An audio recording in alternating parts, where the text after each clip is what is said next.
First, you win the war, and then go to battle. The same applies to mixing, and this is something that's been drilled into me since I was studying in college for music production, and really ever since in my internship, in all the studios that I worked at, and with all the professionals that I've had the pleasure in working with or talking with. It seems that in order to become a successful mixing engineer, you need to set yourself up for success. And that entails making it easy for yourself to work fast and work efficiently, stay organized, and keep on top of things. And since I've had a few requests to show you guys what my mixing workflow is like, I wanted to share what steps I'm taking in order to set myself up for success. I'm also going to share with you guys some of the software I use to make my life easier, such as Pro Tools, of course, which is the DAW I use for mixing. I also use a bunch of other DAWs on a regular basis, depending on what the client uses. Pro Tools Peak, Automator, believe it or not, which is a macOS app, LISTENTO by Audiomovers, SoundFlow, and SoundSource. And I'll explain what each of them does and how I use them. And hopefully you can find some of these helpful, and maybe you can steal some or get some ideas on how to adapt your own workflow and set yourself up for success. And so we've got a bunch of things to get into. But before we do that, I wanted to take a moment to thank you guys. We've had a bunch of new subscribers lately, so I thought I would share a few things about myself. My name is Stavros Vakis. I am an audio engineer, mixing engineer primarily, but I'm also a producer and musician. I graduated from Berklee College of Music, and then I moved to Nashville, where I did an internship with Andrew Masters. And Andrew's the one who convinced me to start making content and start my own YouTube channel. And then after that, I moved to New York and started working in professional sound and in a bunch of studios around town. And if you're new to the channel and you're enjoying the video, please consider subscribing, as it helps the channel grow.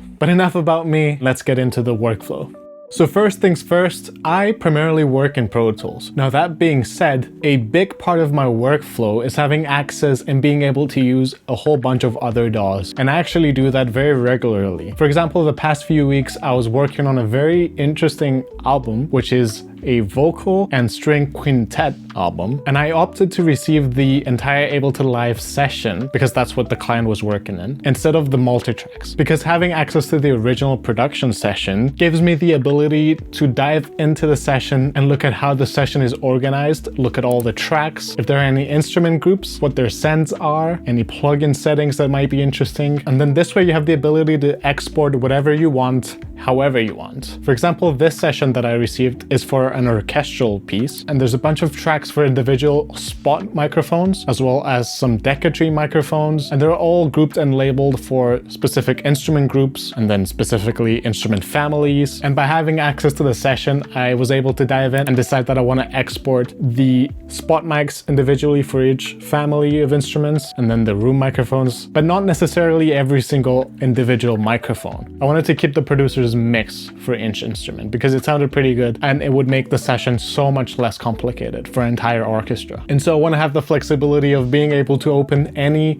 DAW session and being able to navigate that DAW. So that requires a little bit of background knowledge and practice, and knowing how each DAW works so you're able to export correctly and efficiently. And that also means having to keep up to date with the different DAWs. All right, my tracks are now ready for mixing, and it's time to create a session and import them into my mixing template, and then do some file management, which is so important, and it is the key to setting yourself up for success. File management is the most important. So my naming convention is the name of the track. This is the mixing session, and that helps me differentiate with my production sessions. Then I use the appropriate I/O settings depending on what interface I'm using and what space I'm in. I have a specific I/O set up for this studio. Then I'm gonna make sure that interleaved is selected, and I'm gonna create from template. And I'm just gonna open my most recent mixing template. Okay, now we got the session open, and I have my template already in setup, and you'll see that it's set up for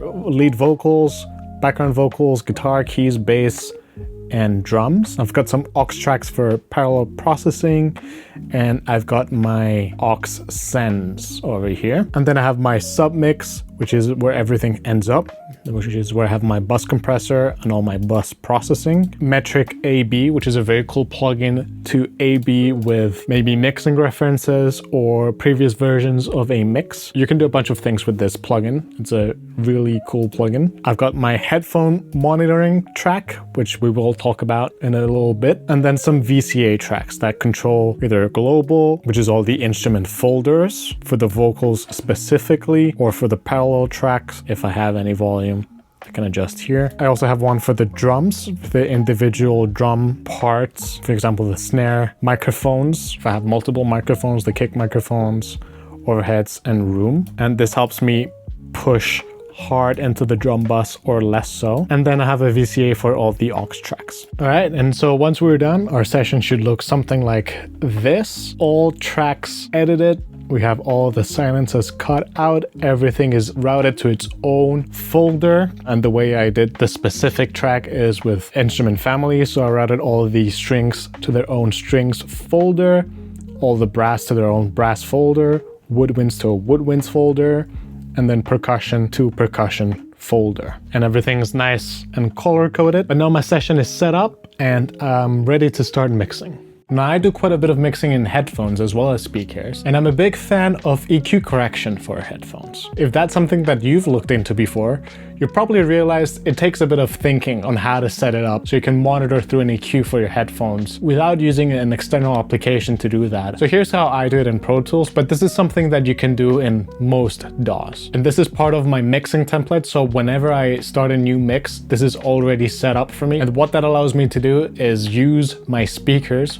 without any EQ correction. But then as soon as I grab my headphones and put them on, that same mix is playing, but through the EQ correction. So here's how that's set up in Pro Tools. So this is my sub mix track where everything ends up, and I have a send to a headphone monitoring aux track, and that aux track has its own output. And this depends on your interface, but with this specific interface, I can select my output as the headphone 2 output, and then I have a trim plugin to reduce the volume a little bit because some corrective EQ has very high boosts, especially in the low end. And then right after that, I have a Pro Q4, and I have a bunch of different profiles saved for my different headphones that I own. And I can just select the ones that I'm using to mix. And then I basically have two outputs. I have the sub mix and the master that goes to my speakers, and then a separate aux track, which is the headphone monitoring track, which is receiving the signal, and then it's just routing it to a separate output for the headphones. Now, when I'm not in Pro Tools and I want a system-wide EQ correction, for example, when I'm just listening to music through Apple Music or Tidal, I use SoundSource. And what SoundSource allows me to do is add effects to my output, whatever that is. But what I use it for is to add that same headphone profile, whatever headphones I'm using, to the system output. So I can listen to music, to mixing references through the same EQ correction that I'm using to mix. Now, this is not something that I brought in this studio yet, but SoundFlow is something that I've used quite extensively, and specifically with the Stream Deck. SoundFlow is a very cool application that has either pre-made commands, or you can create your own workflows, quick actions, all that good stuff. And then you can assign that to a device such as the Stream Deck. So with the push of a button, you can do a bunch of crazy things. And what I used it for is to create sessions and then color code tracks and route everything properly in my template. And SoundFlow is something that you can get as deep or surface level as you want. For me, it's still a work in progress and find ways to make it as integrated as possible. But what my goal with it is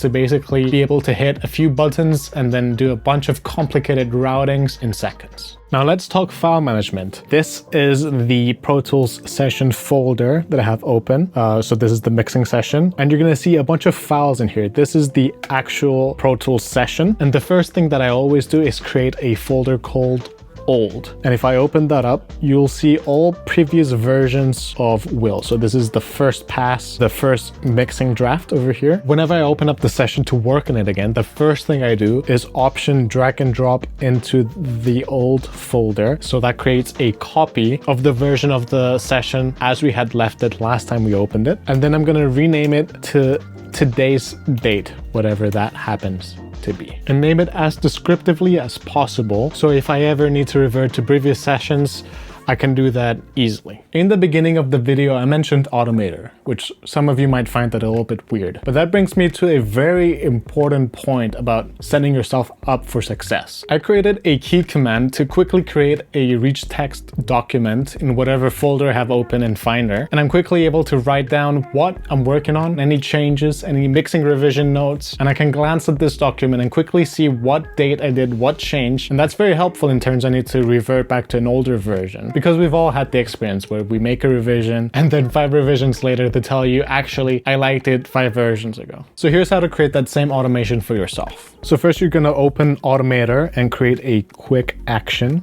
And then you wanna select Workflow receives no input in Finder. And then you just wanna search run JavaScript and then copy this code. Then you want to search set value of variable and drop that in and create a new variable called current path.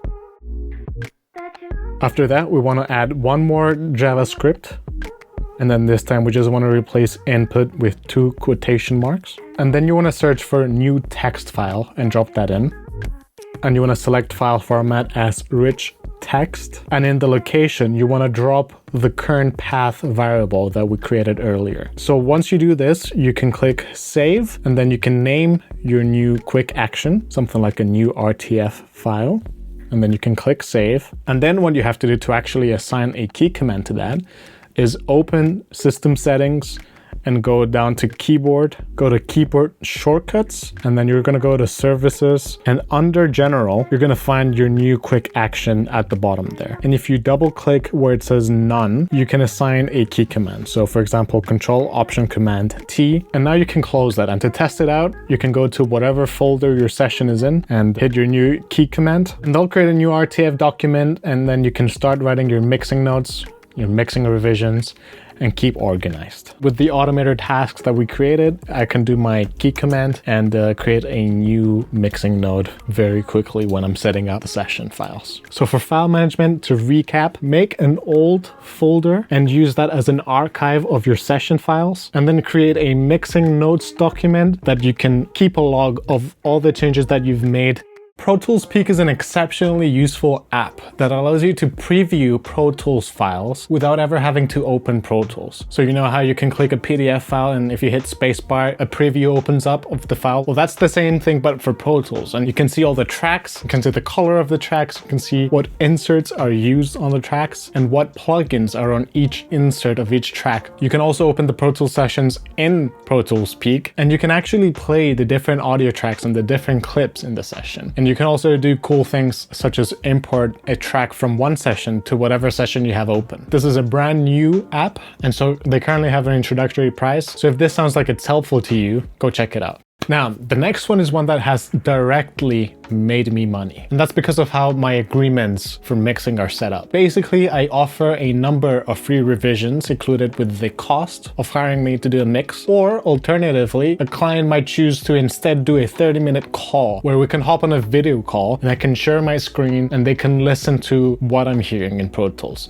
in full quality, almost real time. But if we go over the number of revisions and then we do a call, I bill that call at an hourly rate. And what I use for set call is Audiomovers LISTENTO. Now, LISTENTO is a very cool app that I use in plugin form. And what you can do with it is insert it on the very last slot of your mix bus, and then it grabs that output. You can set up the audio quality and then send off a link to your client. And then when you hit play, they're gonna be able to listen to your session in real time in full quality. So I often use that tool for mix and revisions where we hop on calls and then they go through the list of what revisions they want me to do, and then we fix them real time and they can look at what I'm doing. And then this way I can make sure that they're gonna be happy with the mix before I ever hit export. So there you have it. That's my entire mixing workflow from session prep and file management all the way to revisions. Hopefully you guys found some things useful. And if you have any comments, please feel free to let me know down in the comments below. And if you have any tips to share them with us, please do so. Now down in the description, I have a free vocal tracking template for Pro Tools, which is very handy when you're trying to record,